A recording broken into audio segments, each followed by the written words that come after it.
Votre mise à jour démarre maintenant avec Bruno Le Chevalier, colonel, pilote de chasse devenu entrepreneur. Et Bruno a également été pilote présentateur du Mirage 2000 au Salon du Bourget. Bruno, bonjour. Bonjour Christian. Alors, voler chez toi, j'imagine, c'était un rêve d'enfant. D'aussi loin que je me souvienne, oui. Ouais. J'ai eu le passage par pompier, paysan, je pense comme tous les petits garçons. Mais depuis, oui, ma plus tendre enfance et depuis un meeting à Bron, mes parents m'avaient emmené, j'avais 6-7 ans, j'ai vu la patrouille de France sur Fouga Magistère à l'époque, j'ai toujours rêvé de voler. Ouais. Comment se construit une mission quand on est pilote de chasse? Une mission se construit assez simplement. Déjà, elle va se construire tout au long de l'année avec l'entraînement, avec notre préparation, avec notre cursus de formation en tant que pilote. Et ensuite, elle va se construire de façon plus spécifique en fonction de la mission sur le briefing, l'objectif de la mission et le travail d'équipe entre pilotes, navigateurs et mécaniciens. Comment un pilote progresse? Comment il entretient ses compétences qui sont quand même assez exceptionnelles? Alors, l'entraînement est quotidien, aussi bien au sol en simulateur qu'en vol. Les compétences sont maintenues également en théorie, puisqu'on passe des examens réguliers, on a des stats à passer, pilote à l'instruction, pilote opérationnel, sous-chef de patrouille, etc., etc., etc. Et en fonction de ces qualifications, bien sûr, nos compétences augmentent, nos responsabilités augmentent, mais notre formation permanente, notre formation continue reste constamment là. Sur l'aspect humain, quelles sont les qualités qui sont nécessaires pour voler avec, toujours en suspens, la possibilité du combat? Alors, les qualités humaines principales sont l'abnégation, l'engagement, bien évidemment, l'envie de travailler en équipe parce que c'est indispensable, parce que tout seul on n'arrive à rien. Un avion et un pilote, très honnêtement, ça fera pas la différence. Un avion sans mécanicien, ça ne sert à rien. Un mécanicien sans pilote, ça ne servira à rien non plus.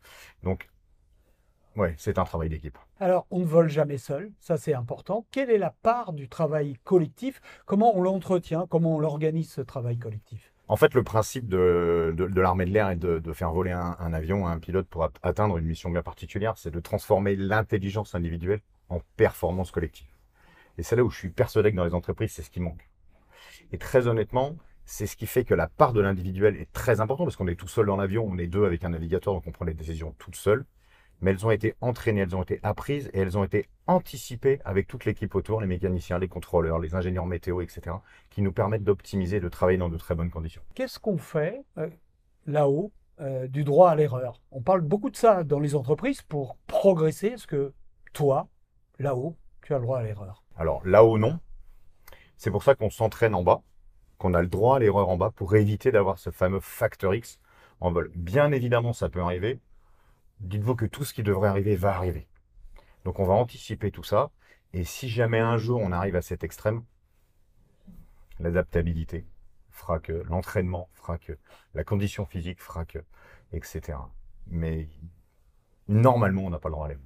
Dans la vie d'un pilote de chasse, il y a toujours des moments délicats. Tu pourrais nous raconter plein d'anecdotes. Quand on est dans une difficulté, dans un moment de tension extrême, qu'est-ce qui se passe là-dedans, à l'intérieur, sous le casque? Alors, sous le casque, tout se passe très vite. Le droit à l'erreur dont tu parlais tout à l'heure, où la réactivité doit être instantanée. L'avion ne s'arrête pas.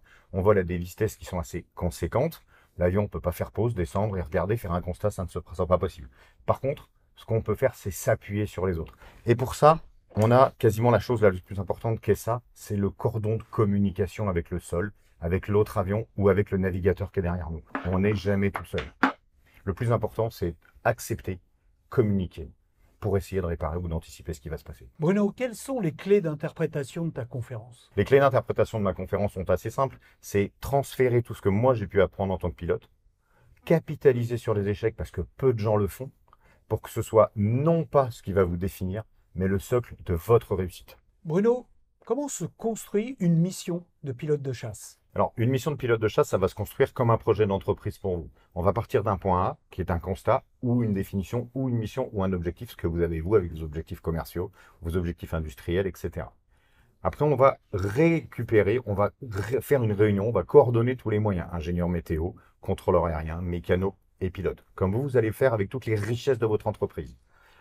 Ensuite, on va regarder ce dont vous avez besoin, vous, tout ce que vous avez à votre entreprise, tout ce qui va vous permettre d'arriver vers cet objectif.